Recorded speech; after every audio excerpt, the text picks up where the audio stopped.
¿Qué harías si los dioses decidieran cambiar tu propia naturaleza? Mi abuelo Sísifo me enseñó que la forma no es más que una máscara. Soy la princesa Corina. Escuchad estas historias de metamorfosis, los relatos que forjaron el mundo. Bienvenidos a Ecos del Fuego.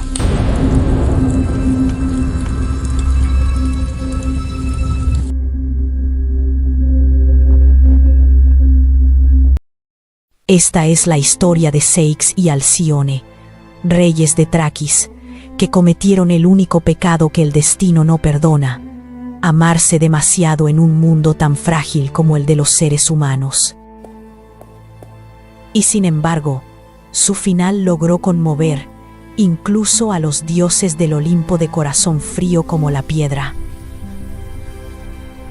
Existe un momento en invierno donde las tormentas cesan. Son los días alciónicos. No es un capricho del clima, es el eco de un amor tan grande que obligó al mar a detenerse. Soy la princesa Corina, nieta de Sísifo.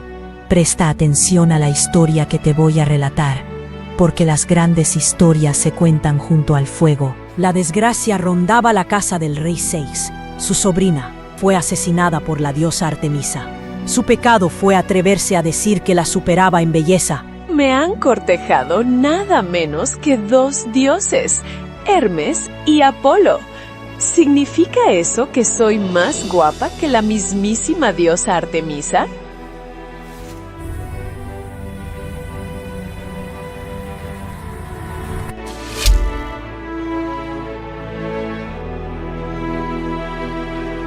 El hermano del rey, Dedalión, roto por la pérdida de su hija, corrió hacia la cima del monte Parnaso. Su dolor era tan insoportable que se lanzó al vacío.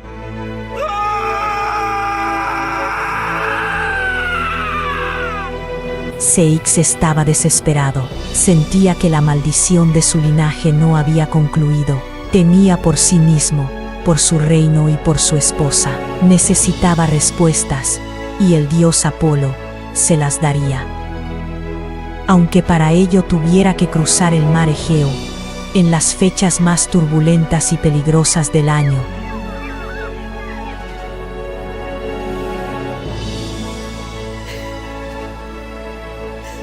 Necesito respuestas, mi amor. Necesito navegar hasta Anatolia, al oráculo de Apolo en Claros. El paso al oráculo de Delfos está cerrado por un ejército entero de bandidos.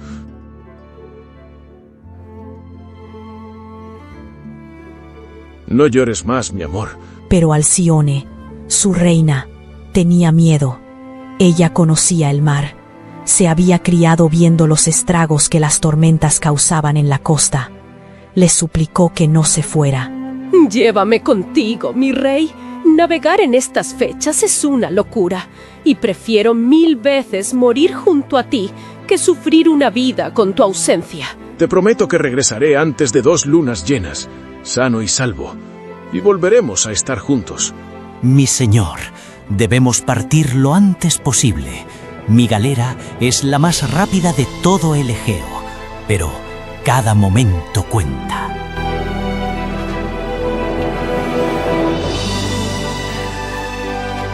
Fue una promesa lanzada al viento. Alcione se quedó en el puerto, con el corazón roto, viendo cómo el barco se convertía en un punto en el horizonte, hasta desaparecer. El barco zarpó con buen tiempo, pero el mar es traicionero. El viento del este se levantó con furia, y las olas crecieron hasta tapar el cielo. La oscuridad se tragó el día.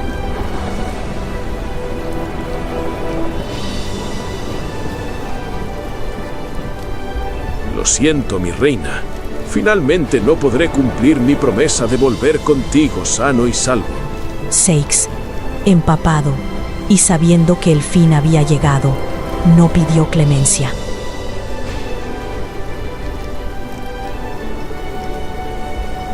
Todo está perdido, mi rey.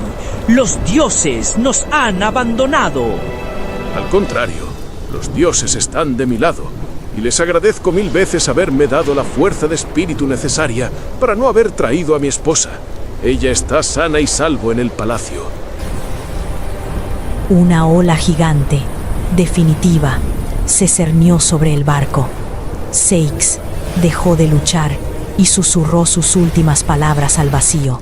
El barco se partió en dos. Seix se hundió en el abismo y su promesa murió con él. Nadie sobrevivió para contarlo. Por eso Alcione no lo sabía. Contaba los días, sin saber que era una viuda. Cada mañana iba al templo sagrado.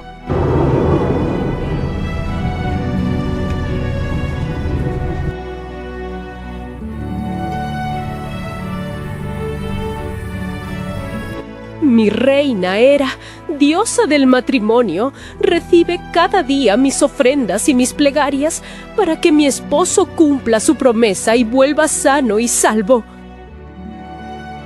Hera, que lo ve todo desde su trono, se sintió incómoda, no por dolor, sino por la futilidad de aquellas súplicas.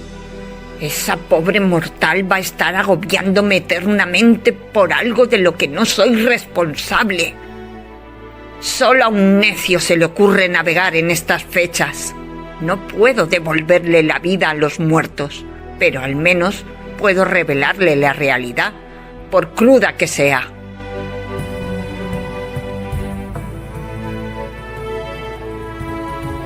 Iris, mi mensajera, vuela, busca a Morfeo el primordial y ordena que le muestre la verdad.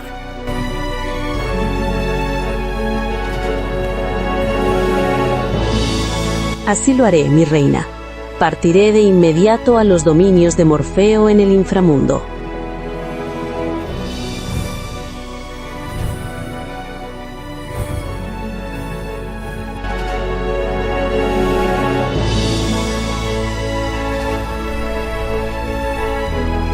Soy Morfeo, y los deseos de la reina Hera son órdenes para mí. Déjalo todo en mis manos, noble Iris.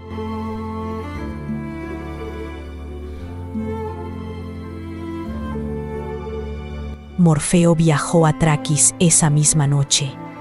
Se deslizó en la mente de Alcione y tomó la forma de su esposo muerto, pálido, frío, ahogado. Mi querida Alcione, mi amor, mi reina, no podré cumplir mi promesa. Celebra mis funerales y rehaz tu vida, porque ya no pertenezco al mundo de los vivos. Nunca me olvides.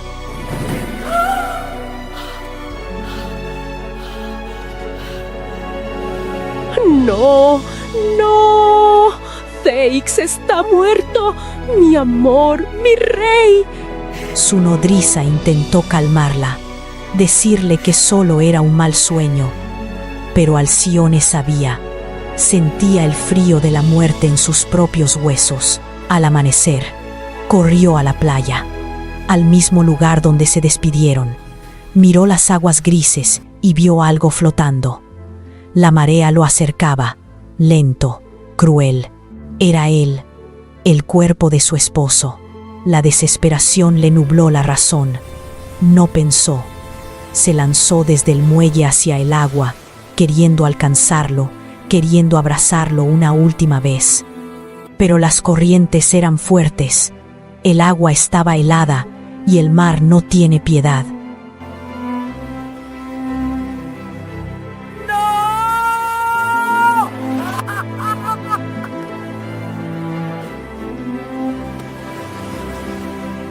Alcione murió ahogada, buscando en la muerte la unión que la vida le había negado. Pero se dice que los dioses, conmovidos por una tragedia tan absoluta, decidieron que un amor así no merecía pudrirse en el fondo del mar. Los transformaron en aves marinas, alciones. Ahora vuelan juntos, inseparables, y dicen que, en lo más profundo del invierno, cuando el mar debería rugir, el dios Eolo calma los vientos y alisa las olas durante 7 días antes y 7 días después del solsticio de invierno.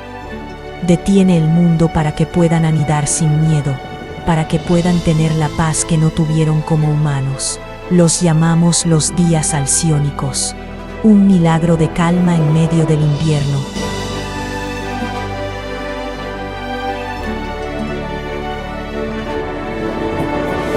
Un breve respiro que nos recuerda que, aunque la muerte es inevitable, a veces el amor es capaz de desafiar a la propia naturaleza.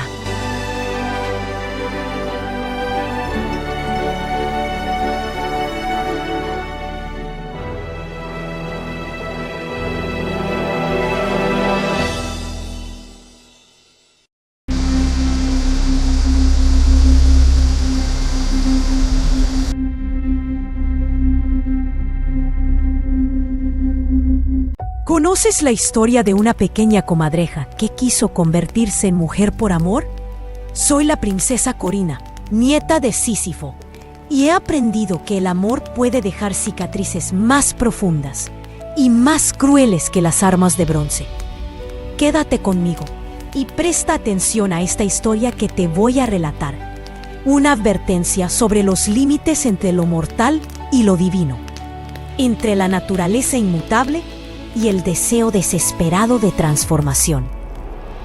En la imponente fortaleza de Glá, en Beocia, el príncipe Miníades, heredero del poderoso rey Esténelo, poseía una mascota singular, una comadreja de pelaje rojizo y ojos brillantes como cristales de obsidiana, a la que llamaba Cora. La criatura era su compañera más fiel, durmiendo a los pies de su lecho y acompañándole en sus paseos por los jardines del palacio.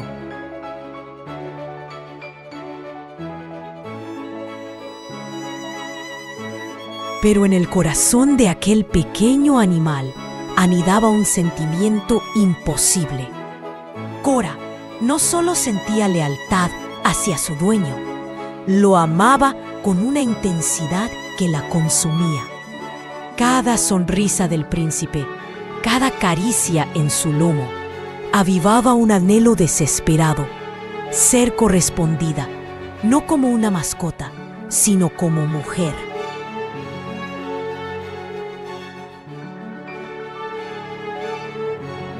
Atormentada por una pasión que su forma bestial no podía contener, Cora ideó un plan desesperado.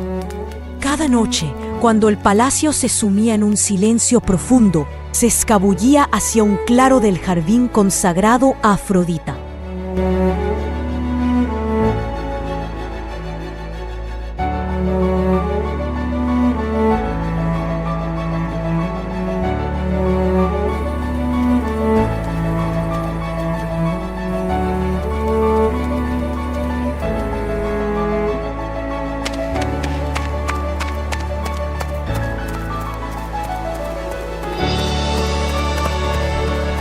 Allí, bajo la fría luz de la luna, se erguía sobre sus patas traseras y con un susurro que más parecía un sollozo, suplicaba a la diosa del amor y del deseo. Durante 7 noches, sus ruegos solo fueron contestados por el susurro del viento.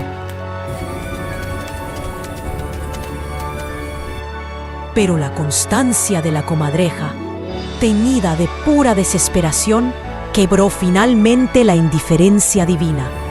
Afrodita se le apareció a la 8ª noche, envuelta en un resplandor que hería la mirada y estremecía el aire.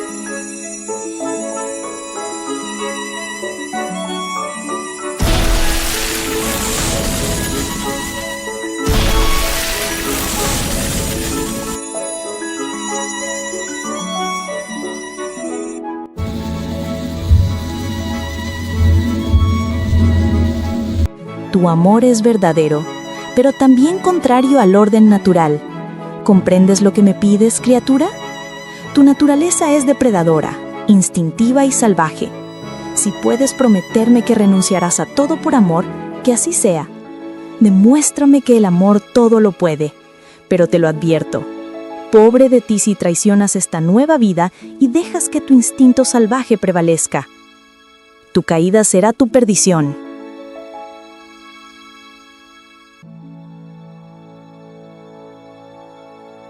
Al día siguiente, el rey Esténelo había organizado una cacería y convocado a todos los nobles de la corte.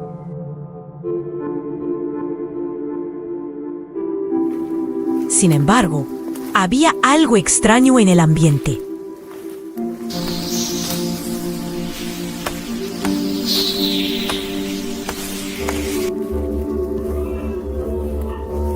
Los perros se comportaban de forma extraña, como si estuviera sucediendo algo sobrenatural. Se prepararon para lo peor. Sin embargo, de la espesura no surgió un monstruo, sino algo mucho más desconcertante. Una figura emergió de la niebla entre los árboles. Una joven de belleza inquietante, con una cascada de cabellos rojos como brasas y unos ojos donde aún latía el destello salvaje. ¿Puedo preguntarte quién eres tú y qué haces aquí, hermosa y divina criatura? Cuando la joven habló, su voz fue un balbuceo sorprendido, como si descubriera el lenguaje por primera vez. Me llamo Cora Galea y he venido por el príncipe.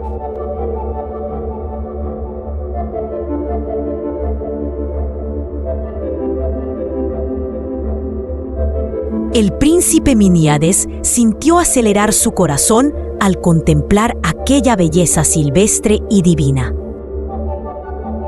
La corte se detuvo, maravillada. El rey Esténelo y toda la corte creyó ver a una ninfa.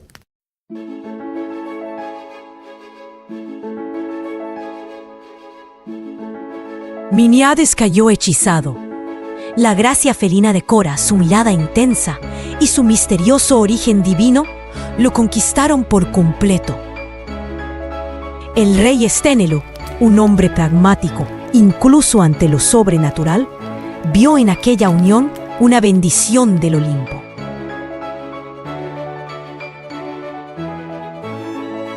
Nada mejor que el matrimonio con una ninfa para fortalecer nuestro linaje, hijo mío. Lo contrario sería un desprecio hacia los dioses.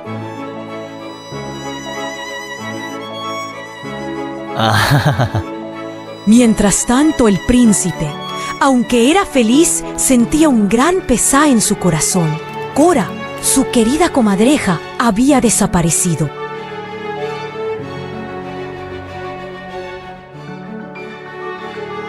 No te preocupes por tu comadreja. Son criaturas que saben cuidar de sí mismas.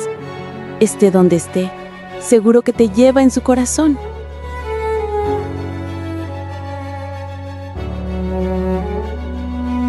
La boda fue fastuosa, llena de flores, cantos y ofrendas a los dioses. Cora, vestida con las telas más finas, caminaba hacia el altar como en un sueño, creyendo haber dejado atrás para siempre su pasado de sombras y susurros. Y las lágrimas que brotaron de sus ojos fueron muy humanas. La celebración terminó y la pareja se retiró a sus aposentos.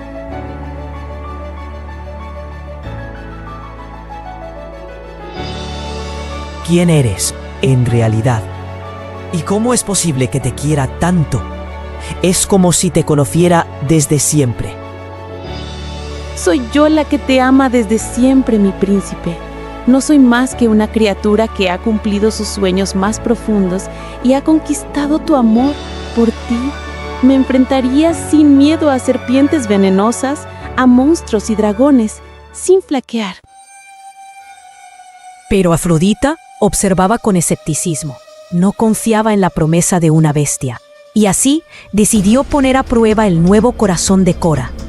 En el momento de mayor intimidad, cuando el príncipe se acercaba para abrazar a su esposa, un movimiento rápido y furtivo captó la atención de Cora.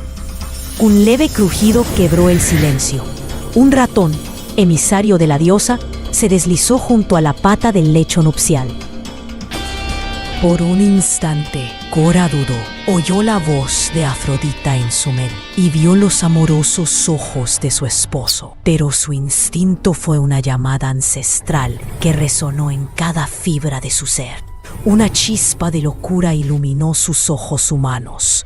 Con un grito gutural que nada tuvo de mujer, se lanzó al suelo, olvidando sus vestiduras, su dignidad y su amor.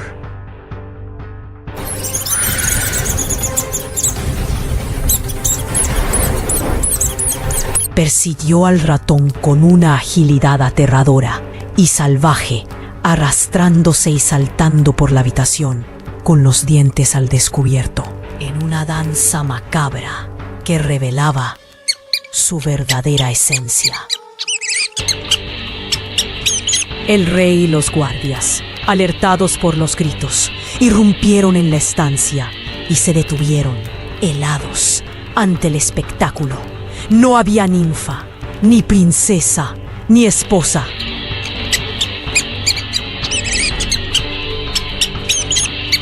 Solo una bestia cazando. El príncipe cayó de rodillas.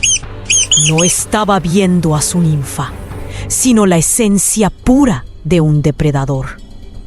En ese momento, comprendió la amarga verdad.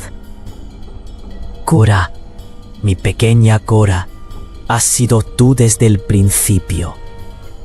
Cora Galea, tras tragarse entero al ratón, miró al príncipe con ternura infinita, y las lágrimas resbalaron por sus mejillas. Lo siento, mi príncipe. Te he fallado. Nos he fallado a los dos.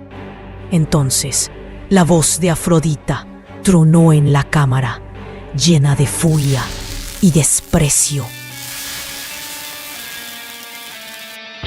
Ya sabía yo que no eras más que una comadreja miserable. Te lo advertí, criatura obstinada. Te di la forma que tanto anhelabas. Y ni siquiera una noche pudiste mantener tu promesa. Me has dejado en ridículo y me las pagarás. Maldita seas por siempre. Nunca más profanarás el amor de un mortal. Tu castigo es el exilio perpetuo de los palacios humanos. Por favor, mi diosa, no le hagas daño. La amo tal como es. Vuelve a las sombras de donde nunca debiste salir. Serás ejemplo para todos aquellos que osen desafiar el orden natural. Y cargarás para siempre con el recuerdo de lo que tuviste y perdiste por tu propia debilidad.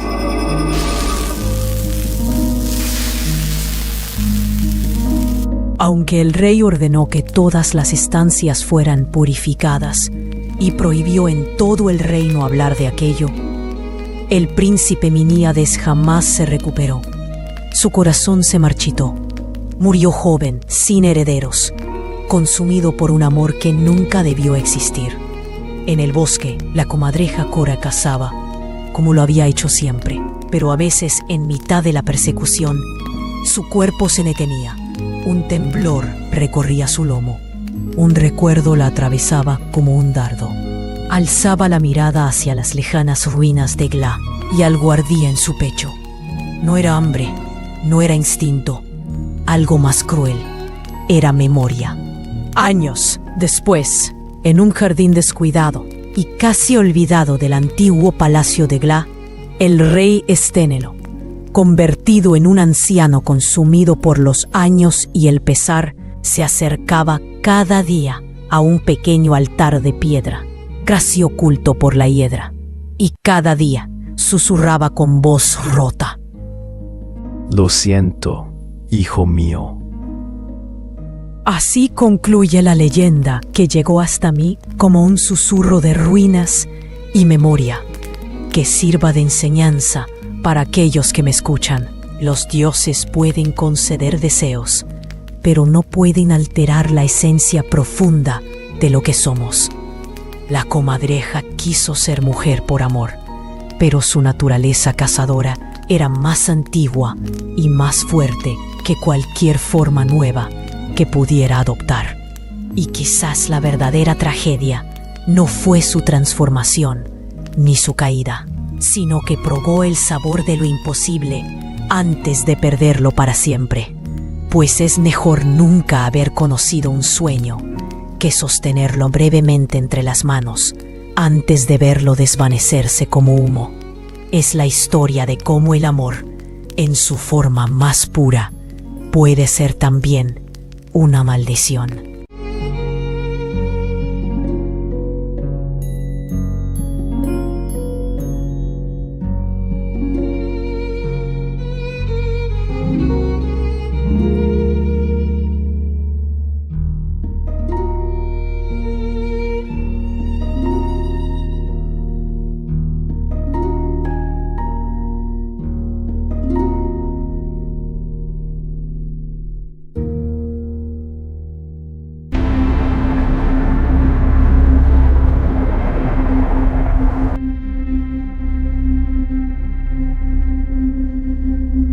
Dicen que el tiempo cura todas las heridas, pero es mentira. El tiempo solo te enseña a construirte corazas más gruesas. Algunos se escudan en el silencio, otros en el vino sin rebajar, y otros cuando el dolor es tan inmenso que amenaza con borrar su propia alma, le piden a los dioses cambiar su propia naturaleza. Soy la princesa Corinna, nieta de Sísifo, y hoy os contaré la historia de Cenis, la doncella que fue quebrada por un dios y que decidió renacer de sus propias cenizas convertida en un héroe invulnerable.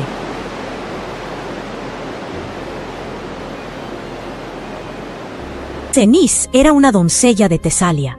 Su belleza era legendaria, pero su espíritu lo era todavía más. Era inteligente, solidaria con su pueblo, querida por su comunidad y ferozmente celosa de su independencia. Observa cómo pasó la lanzadera de izquierda a derecha. Sí, entiendo. ¿Y luego volvió hacia abajo? Exacto, así se forma el tejido.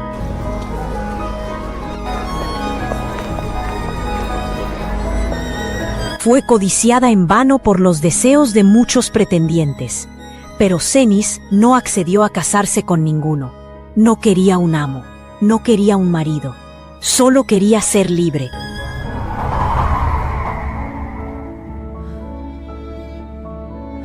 Pero en este mundo, la belleza de una mujer mortal suele ser una condena cuando llama la atención del Olimpo.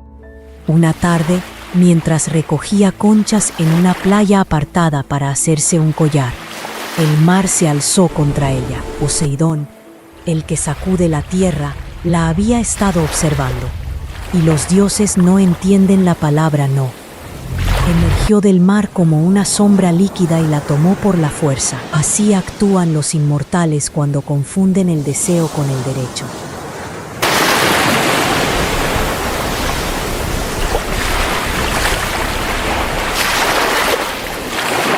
Encogida en la frialdad de una cueva, Cenis quedó rota como una vasija caída desde demasiado alto.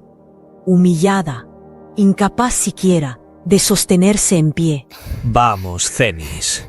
Sé que me estabas esperando. Puedes ignorar a todos tus pretendientes, pero ya sabes que al mar no se le ignora. Entonces, en un gesto que resume a la perfección la mente retorcida y caprichosa de los olímpicos, el dios decidió que un regalo borraría la atrocidad que acababa de cometer. Venga, mujer, no llores más. Ha sido un arrebato, tienes que entenderlo. Me volvías loco.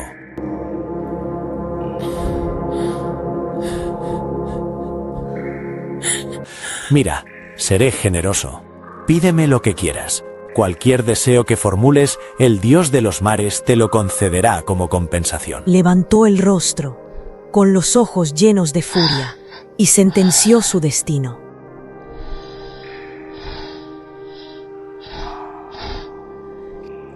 Quiero que ningún dios ni mortal sea capaz de volver a someterme jamás a un horror semejante. Te pido que me arranques esta forma. Conviérteme en un hombre al que nadie pueda doblegar. Me parece un desperdicio, una chica tan guapa. Pero una promesa es una promesa. Soy demasiado generoso. Las mujeres siempre hacen de mí lo que quieren.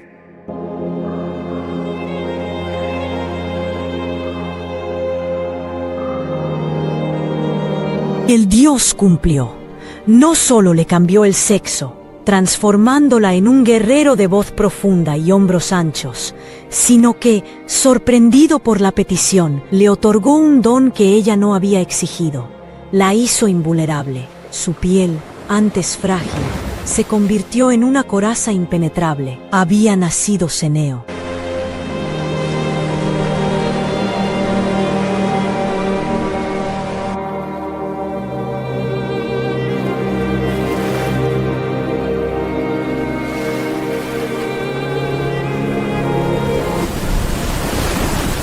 Ceneo nunca regresó a su aldea. Entró en el mundo heroico, como quien entra en una fragua, dispuesto a templarse en cada batalla.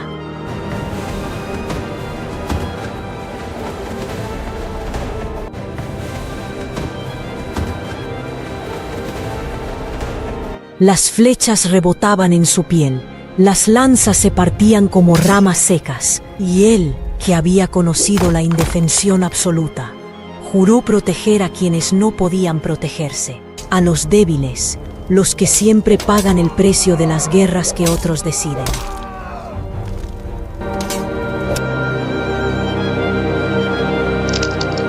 Formó parte de expediciones legendarias como la de los argonautas en busca del velocino de oro.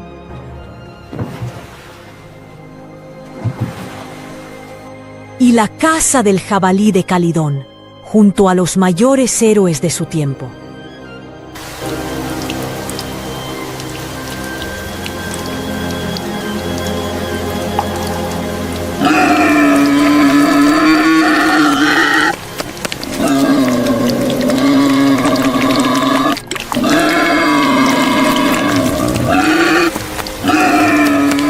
A diferencia de otros héroes fanfarrones, él nunca olvidó quién había sido. Cuando conoció a la gran cazadora Atalanta, marginada por ser mujer entre tanto guerrero arrogante, Ceneo le mostró una deferencia que la descolocó por completo.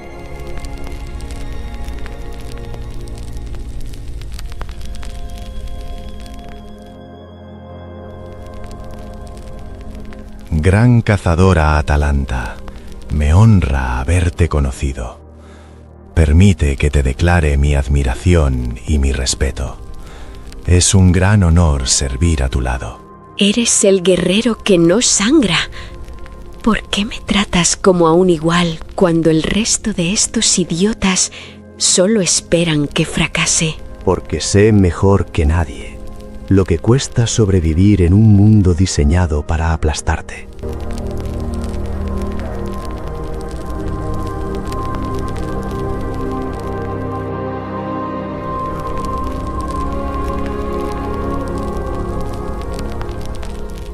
Pero la prueba final de Ceneo llegó durante la centauromaquia. En la boda del rey Lapita Pirito, con la princesa Hipodamia, durante las ostentosas celebraciones.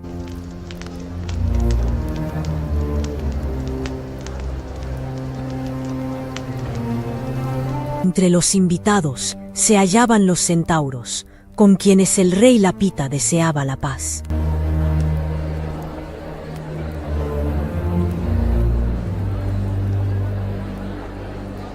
Ceneo conoció al gran adivino Mopso, nieto del gran Tiresias, que podía ver su verdadera forma, y se interesó por él. Te saludo, gran Ceneo. Manto, mi madre, me habló de la maldición que sufrió mi abuelo, pero lo tuyo fue una elección voluntaria.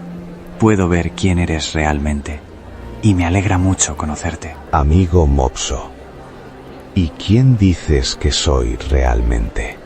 Una persona de gran corazón, que defiende todo cuanto considera justo. Pero los centauros, bestias incapaces de tolerar el vino sin rebajarlo, perdieron el control. Intentaron secuestrar a la novia y a las mujeres para forzarlas.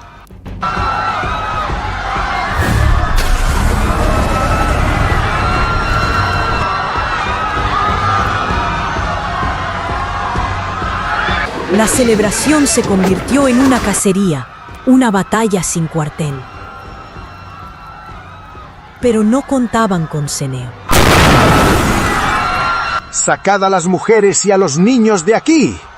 Tocad a una sola de ellas y acabaré con todos vosotros. Mientras el resto de héroes se retiraba con las mujeres y los niños para ponerlos a salvo y tomar posiciones para el contraataque, Ceneo les cubrió la retirada. Ceneo despachó con furia a decenas de centauros. Era una barrera infranqueable. Entonces apareció el poderoso Latreo, de fuerza descomunal.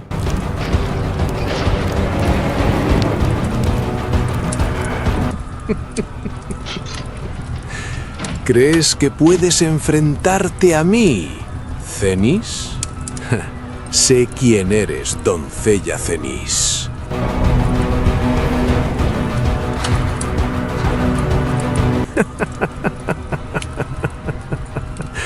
Yo estaba allí cuando Poseidón te hizo suya y te dio esa apariencia masculina. Vuelve con tu rueca y tus hilos a coser, mujer, y deja la guerra para los hombres.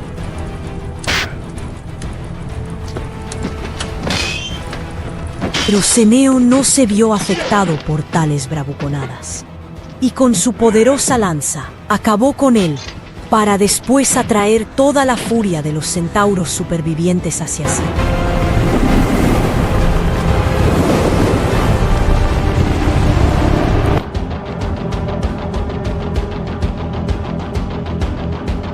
La guerra no es para los hombres, es para las bestias.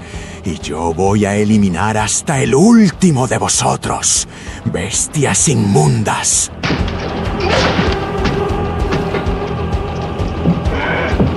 Sin embargo, al ver que las armas convencionales eran inútiles contra él, las bestias cambiaron de táctica, y dicen los mitos que fue el propio Zeus, receloso de ver a un mortal ostentando un poder que rozaba la divinidad, quien susurró la solución en la mente de los monstruos.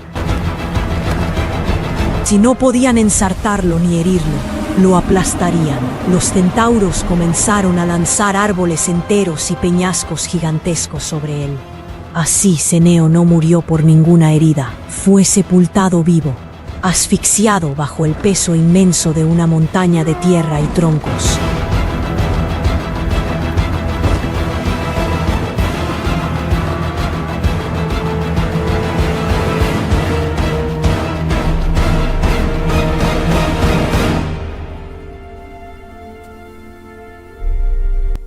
Pero incluso en la muerte, el espíritu de la víctima que se hizo guerrero se negó a ser doblegado. Su amigo, el vidente Mopso, vio emerger un ave de brillante plumaje dorado de su tumba de roca, el símbolo de un alma que, finalmente, se liberaba de una coraza que le había dado la gloria.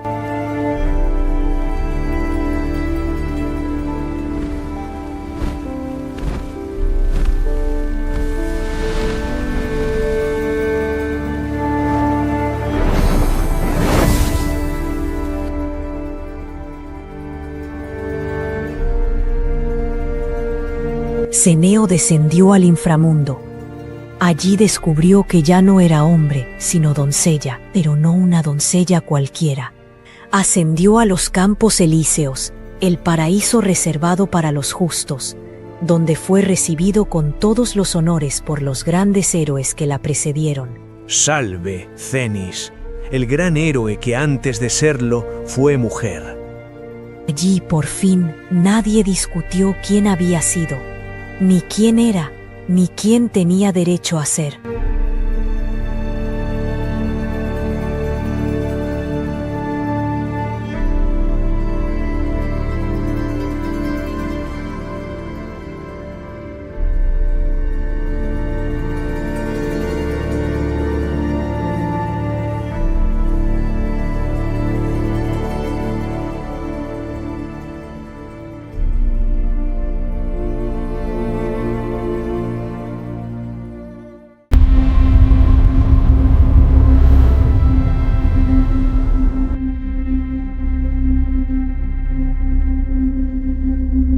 No todos los dioses nacen en cunas de oro en el Olimpo, entre néctar y ambrosía. Algunos nacen por accidente, nacen de la tierra, del azar y de la magia antigua.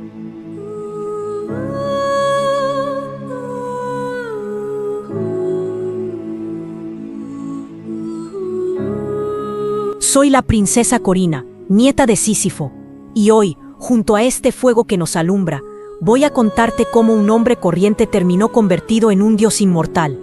Un protector de pescadores y marineros, condenado a vivir en las profundidades del mar, arrastrando consigo un pecado que lo atormenta más que cualquier tormenta del océano.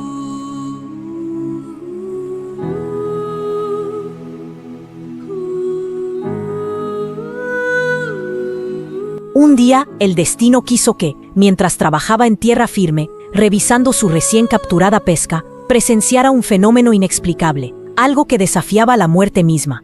Los peces que había atrapado, ya sin vida, al ser desembarcados y extendidos sobre la hierba, parecieron volver a respirar. Aletearon con fuerza, recuperaron su color y uno a uno saltaron de regreso al agua, escapando de la muerte. Glauco, atónito, comprendió que la extraña hierba del suelo era la causante de aquello, una planta sembrada por los titanes antes del tiempo de los hombres. Movido por una curiosidad fatal, o quizás por un deseo de trascendencia que ni él mismo entendía, decidió probarla. Por todos los dioses, si esta hierba devuelve la vida a los peces, quizá también despierte algún poder en mí. Solo un necio la dejaría sin probar.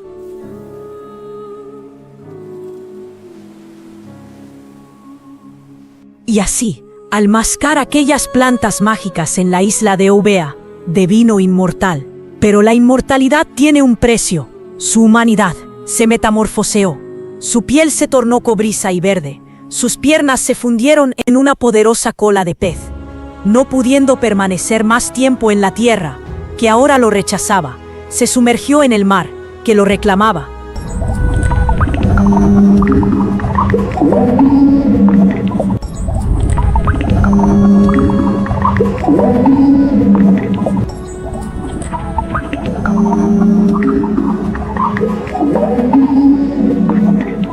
Allí, bajo las aguas, fue recibido por dos poderosas divinidades marinas, los titanes Océano y Tetis, que vieron en él una chispa divina. Lo purificaron de su naturaleza humana, arrancándole todo lo que lo ataba a la mortalidad, y lo convirtieron en un dios del mar. Sin embargo, algo humano quedó en él. Pero incluso un dios puede sentirse solo. Quiso el destino que Glauco se topase en una tranquila cala costera con Escila, una joven doncella mortal que acostumbraba a bañarse en aquellas aguas. Y ocurrió que, siendo Glauco un mortal devenido en un dios, sus pasiones eran absolutas. Creyó enamorarse perdidamente de ella. En el instante en que la vio, no queriendo asustarla, se presentó abiertamente. Te saludo, hermosa doncella. No soy ninguna clase de monstruo ni una fiera, sino un dios del mar, y no voy a hacerte daño, pues solo deseo conocerte. ¡Socorro, un monstruo! ¡Aléjate de mí, maldita bestia! Huyó despavorida, dejándolo solo en la orilla. Y en el corazón de Glauco, el amor se convirtió en algo oscuro. Entró en cólera. Su divinidad hizo que se dejase arrastrar por las pasiones más humanas, el orgullo herido y la obsesión. Decidió que aquella doncella sería suya, a cualquier precio. Buscando una solución desesperada, fue a la isla de Ía, hogar de la poderosa maga Circe, hija del sol, y servidora de los misterios de la diosa Hécate.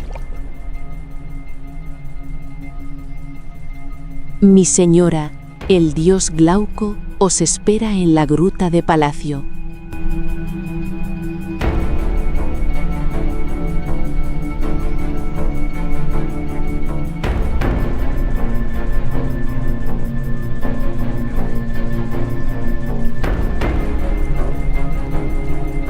Te saludo, mi dios. ¿Qué te trae a mis dominios? Poderosa Circe, he sido rechazado por una doncella. Pese a ser un dios inmortal, me llamó monstruo y bestia y no atendió a razones. Debe ser mía. Pero Circe tenía sus propios deseos. Al ver el poder y belleza indómita de aquella criatura divinizada, vio todo el potencial que tendría emparejarse con él. No quería ayudarle a conseguir a otra, lo quería para ella. ¿Por qué perseguir a una doncella que te teme y te desprecia? ¿No sería un desperdicio? Si me conoces, sabrás que soy la maga más poderosa de la tierra, además de una mujer que sabe apreciar un buen partido. Imagina lo que podríamos hacer juntos, como consortes. Da la casualidad de que no tengo pareja, y tú, mi Dios, eres todo cuanto necesito. Pero la mente divina de Glauco, ofuscada por las reminiscencias de su vida mortal anterior y por su propia obsesión, No escuchaba realmente lo que Circe le proponía, y solo tenía un objetivo. ¿Eres capaz de cambiar de forma a esa doncella, sí o no? Necesito que la conviertas en una criatura marina. Llevo aquí muestras de las hierbas que me transformaron a mí. El rechazo fue un insulto. Circe no insistió. Conocía bien los límites de su poder, pero su magia era sutil y vengativa. Ocultó su rabia bajo una máscara de obediencia y fingió avenirse a sus deseos. Tendrás a tu criatura marina, mi señor. Confía en mí, y la doncella Escila será transformada en un abrir y cerrar de ojos.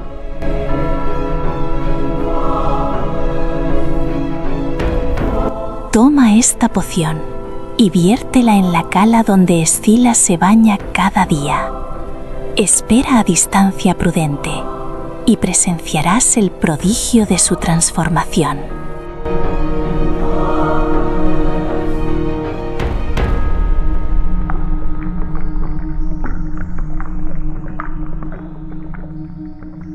Así lo hizo. Glauco vertió la poción antes de los primeros rayos de sol de la mañana siguiente, creyendo que vertía amor.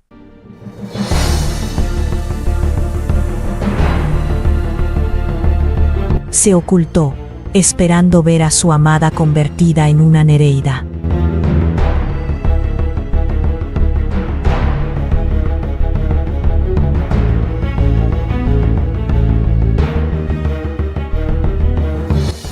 Invoco los poderes de la diosa Hécate. Escila llegó, entró en el agua, inocente. Sin embargo, cuando el agua tocó su cintura, el mar burbujeó.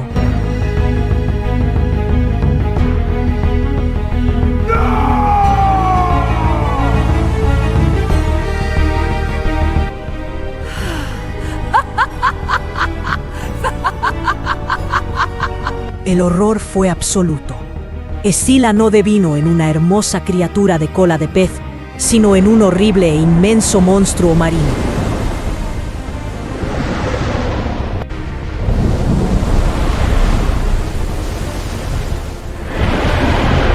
Era la venganza de la maga. Glauco quiso una criatura marina, y ella le dio la más terrible de todas. La naturaleza del hombre siempre se repite. Dioses o mortales, sois todos iguales, unos cerdos.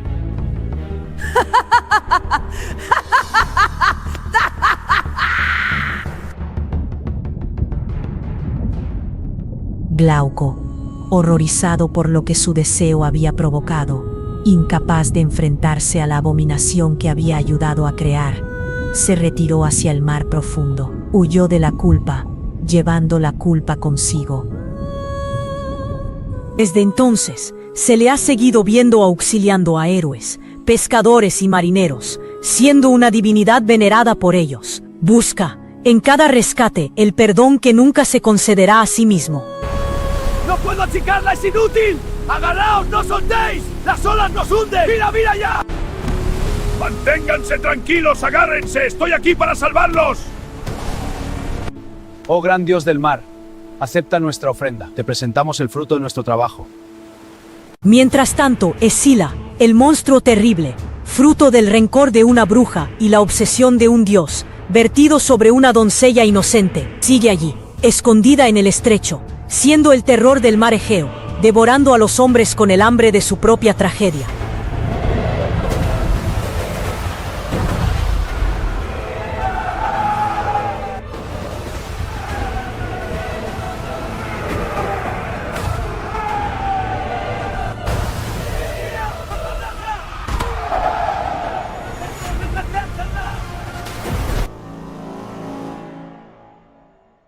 Y así fue como el simple acto de probar una hierba en la orilla selló dos destinos para siempre: el nacimiento de un dios que salva vidas y el de un monstruo que las devora. Esta es la verdad de los mitos. Nunca subestiméis los caprichos del destino.